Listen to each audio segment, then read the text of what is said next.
I wish sometimes I was back in those shoes again.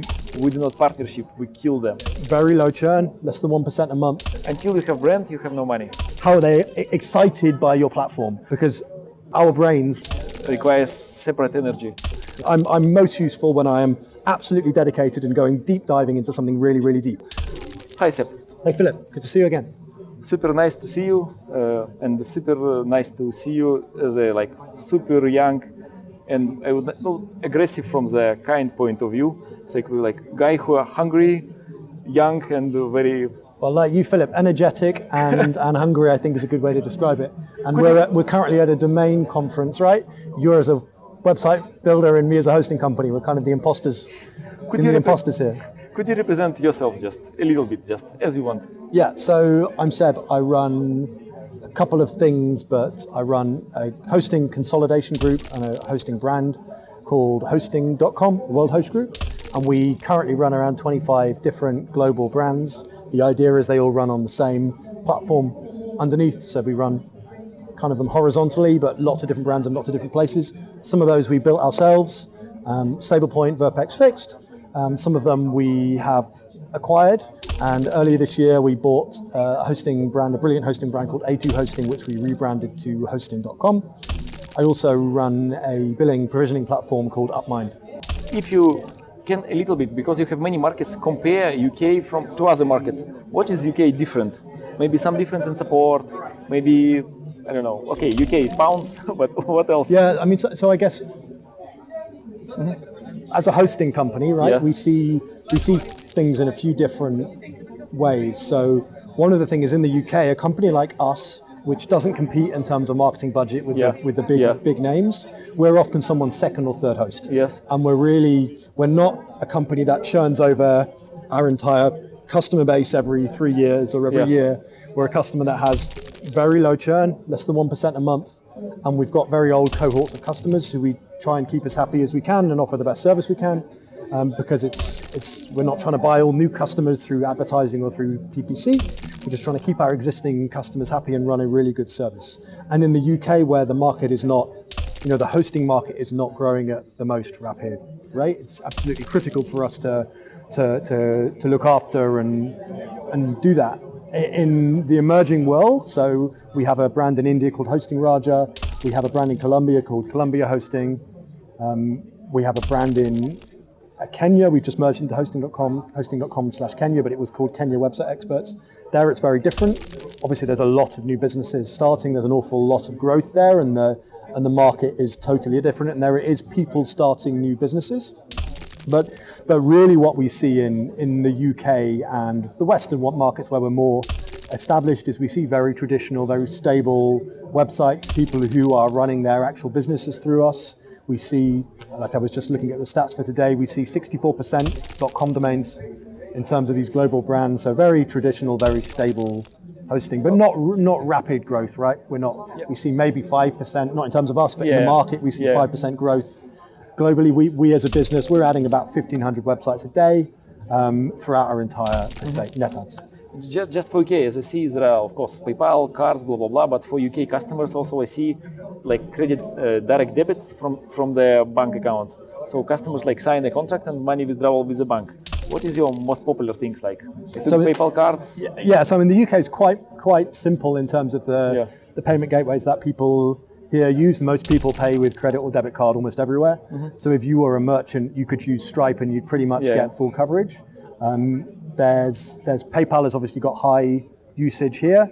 Not so much. People tend here to pay PayPal one time rather than pay through PayPal billing agreements, but it's increasing that there are billing agreements. Direct debits have historically been a thing here, and because a company called Go Cardless, which came out of the UK, which kind of pioneered automation on direct debits, and without it being a really manual process, because direct debits here were something that started in maybe the 80s and were very manual. And there's still problems here where you can do a direct debit, and then you basically, with a direct debit, it completes unless it fails. So you sometimes don't know it fails, but you have to assume at a certain point it's completed.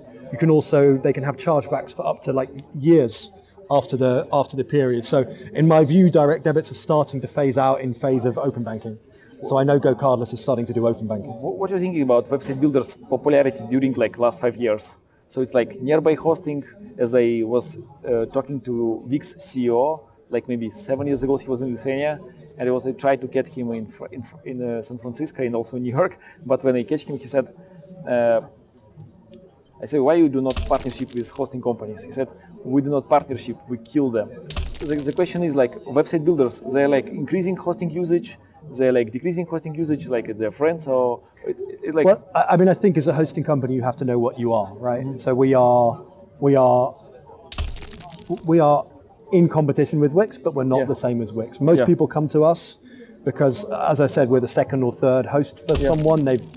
We're very largely a WordPress host. We've just joined forces with Rocket.net, which is the best WordPress host there's ever been and the fastest growing hosting company, 133rd fastest growing US business right now.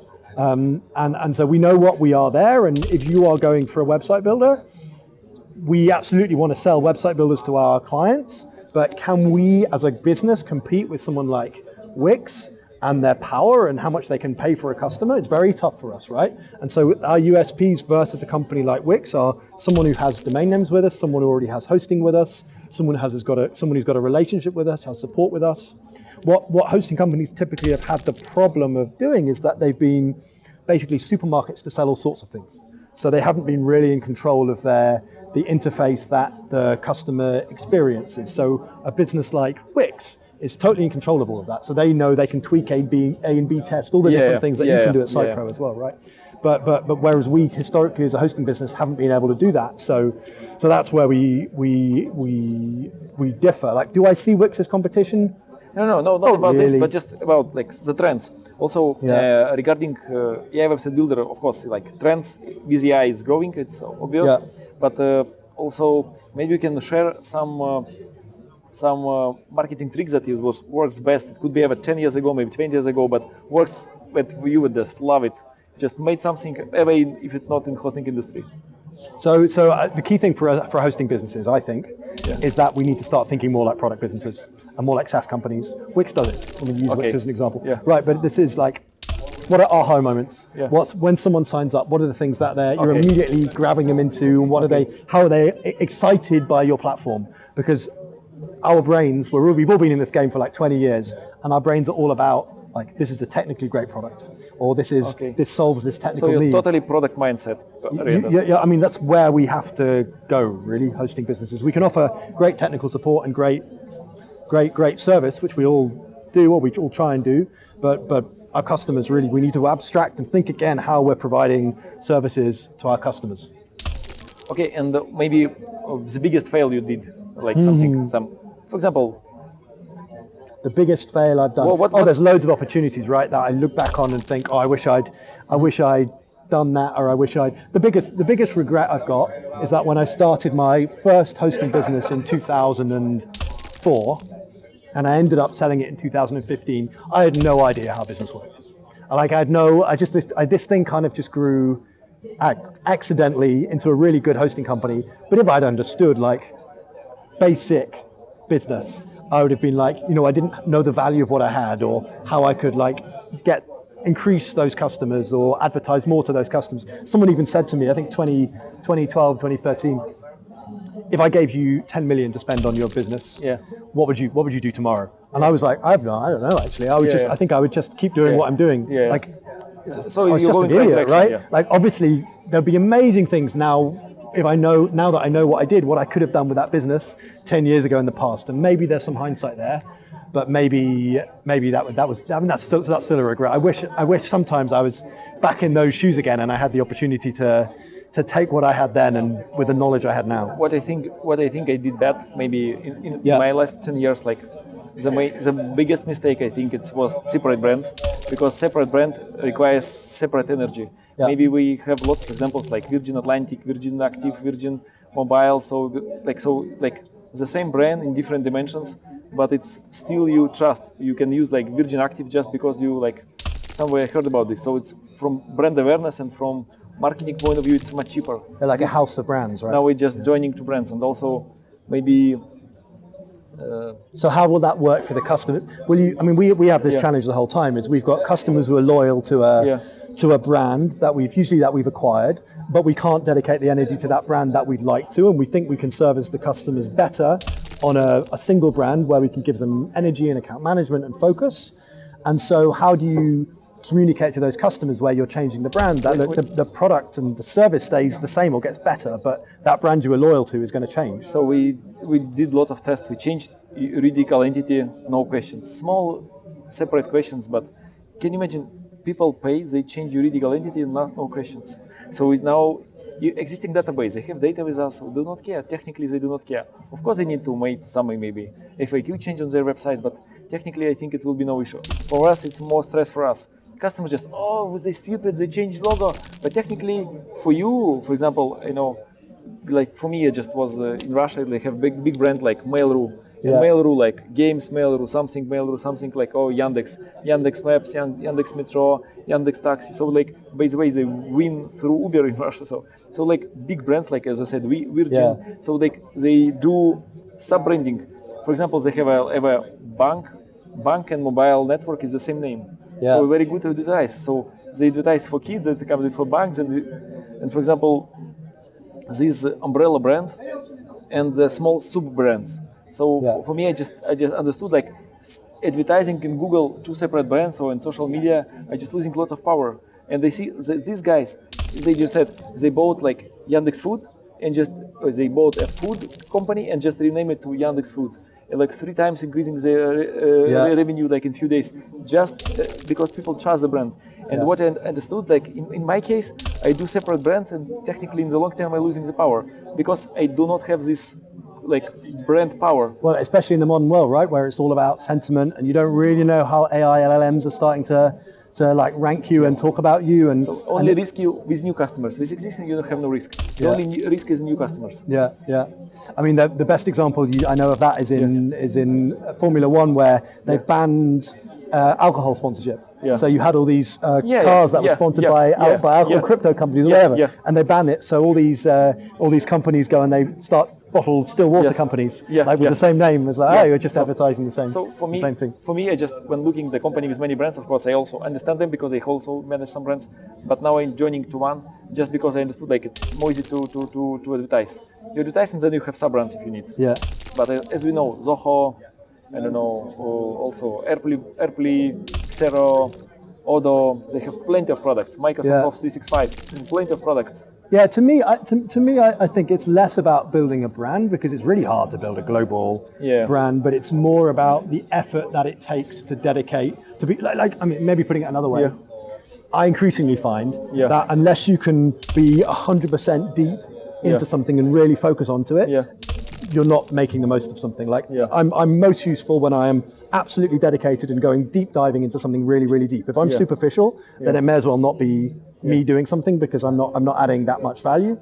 And so what I find is that if I'm able to do that on less brands or less things, I can add more of a difference. Hey, by the way, it just was in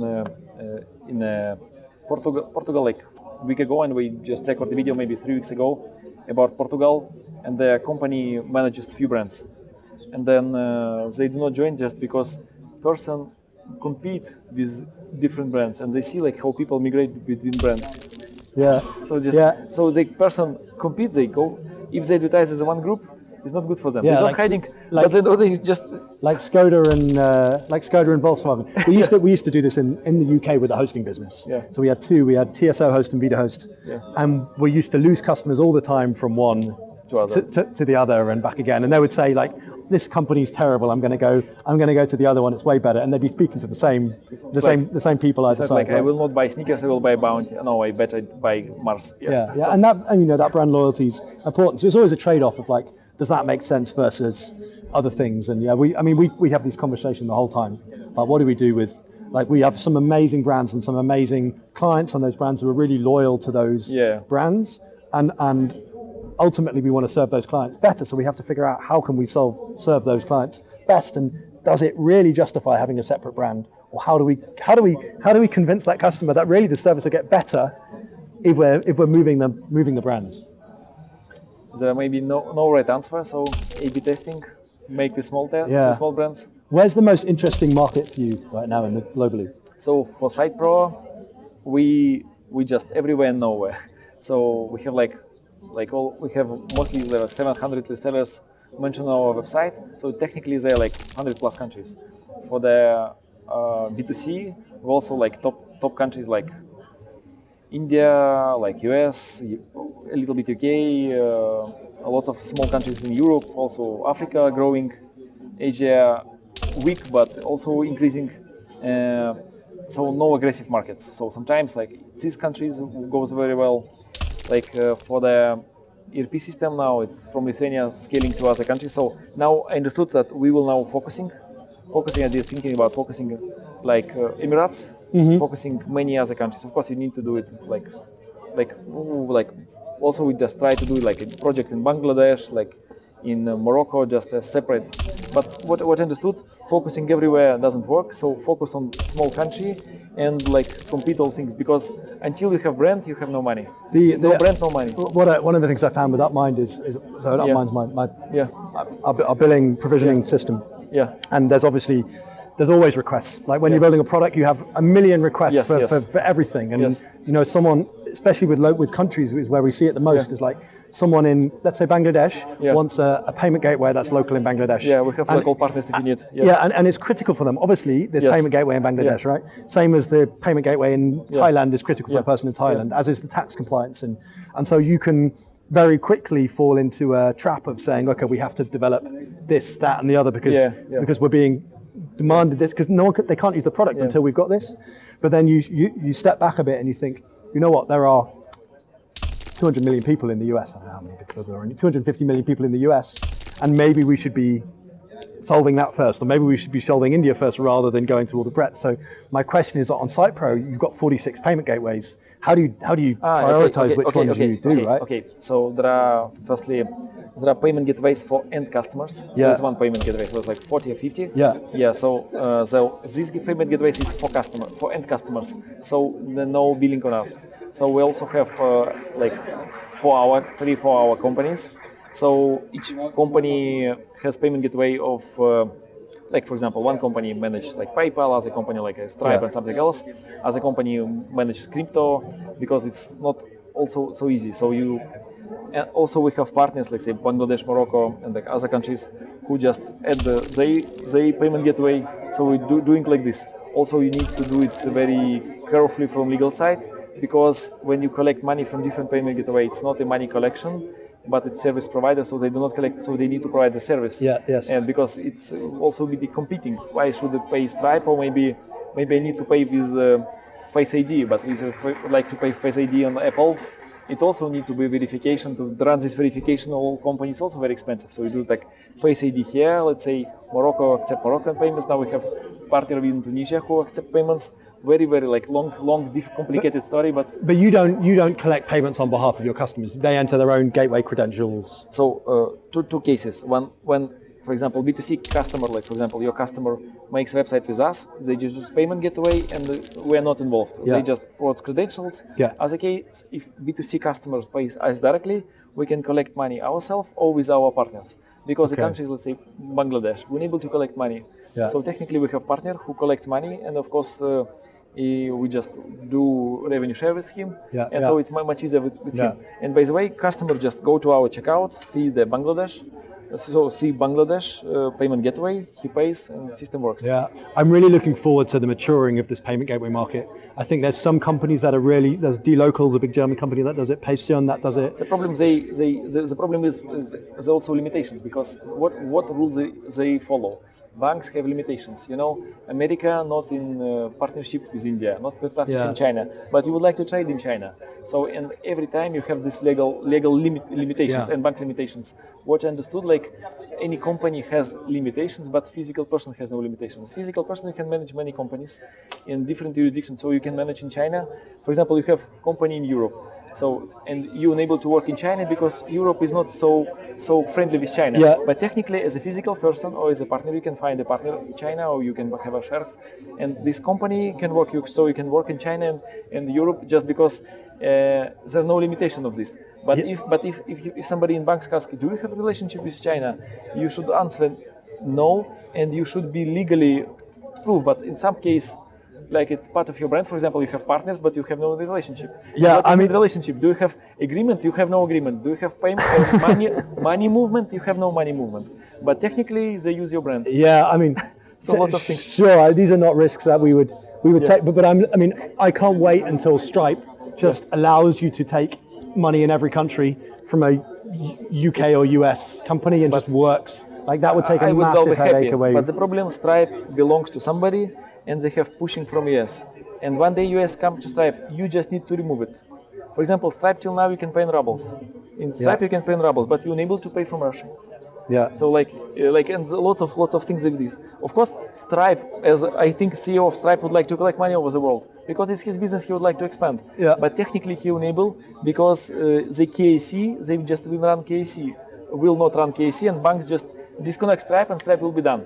So as an owner, he would like to collect everywhere. Yeah, I mean, this is the reality of the world, right? And I think I don't know Yeah. if we are going to change the reality of the world, and if not Stripe, it could just be us. They put their pressure on, but there's very few exceptions where, as a British company, we're not allowed to trade with, and if it wasn't Stripe not allowing it, or the US government or whatever, it would be our investors or our banks or our customers putting those pressures on us. But there's certainly places where there are, like, let's say it's Africa, right? It's not like anyone is saying you're not allowed to trade with Ghana or Nigeria, apart from those local governments who have currency controls, right? So I would love it for people to start solving the problem of collecting money in Africa as a British. We're solving this problem very actively. We now have 3 partners: Kenya, Mozambique, Tunisia, and Morocco, and some countries related to them. Of course, we'll like to also start soon with Nigeria. Also thinking because big market. So of course, and in Africa there are so much payment gateways. Of course, it's big issue.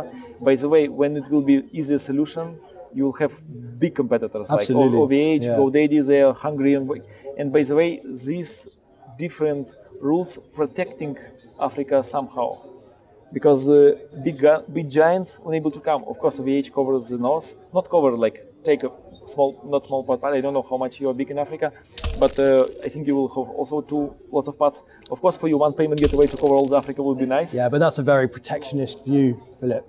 Yes. You're protecting some African companies by not letting OVH go into Africa in an easy way, but if you are a small African business, the best thing that could happen would be for French conglomerates or international conglomerates to come in and start offering their services and open up the market. I'm a very libertarian mindseted person when it comes to free trade. By the way, we also talked to lawyers and asking if there are a few companies in a partnership doing, is it bad or not? They said if there are no money payments between companies, you can be in one group, like a group, you can proceed as a group. And you can work absolutely in all areas. So you can work in North Korea, you can work in Iran, I don't know. Yeah, we're not in North Korea. Yeah, but why? Because it's a very interesting market when it liberalizes. Because you're afraid of KC in banks. Yeah, the main idea. Just one day bank just close you. Stripe said, sorry, we're not with you, and you're dead. You're asking no, it's a moral question, right? It's on the one hand, yes, I'd be very excited about the opportunities of a country like North Korea, which develops it does develop. Let's talk about Iran. But Iran, great example, right? Yeah. There's huge country. It's a wonderful country. Yeah. It's got some brilliant hosting companies in it, but at the same time, it's a very harsh regime, and there's reasons that we're not allowed to trade with it, right? But Google sell ads in Iran. Can you Sure, are Google the most moral company in the world?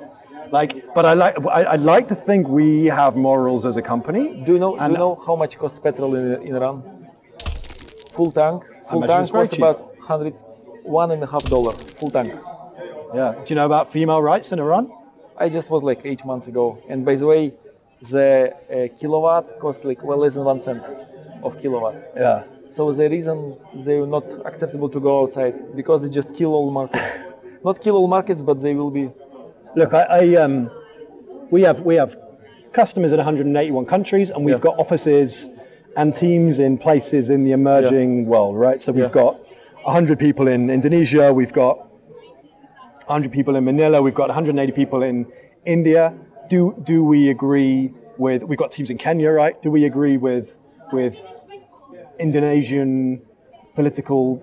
I mean, homosexuality is still banned in a couple of places in Indonesia. In Kenya, they had violently suppressed protests last year. We have a team in Bangladesh. In Bangladesh, there were huge protests last year where they suppressed things. Do we ultimately believe that? I mean, I believe, and in general, I think most people believe that trading with people around the world is in their best interests, and most people in most countries just want to get on with their lives and do business and interact with everyone. And largely, people around the world are all the same. There are reasons that we don't trade with certain countries from both sides. Like, we don't have a big trade with China. That's because of China and because of our government. Yeah. Would we as a hosting provider really be interested in having a data center in China where the government is checking everything that we do and in control? Probably, I would be deeply uncomfortable with it. In Iran, would I be comfortable with this? I don't know if I would. Like, I think there are interesting moral questions, but I think we would very carefully want to talk to our teams and our customers before we entered a market like this to really understand what the sentiment is and weigh it up. I'm not qualified to answer. At the moment, we do not trade with Of course, many countries, including Russia, right? Okay, so all right. Thanks for your time. No worries. Sorry, it was super interesting interview. Yeah, good to speak to you.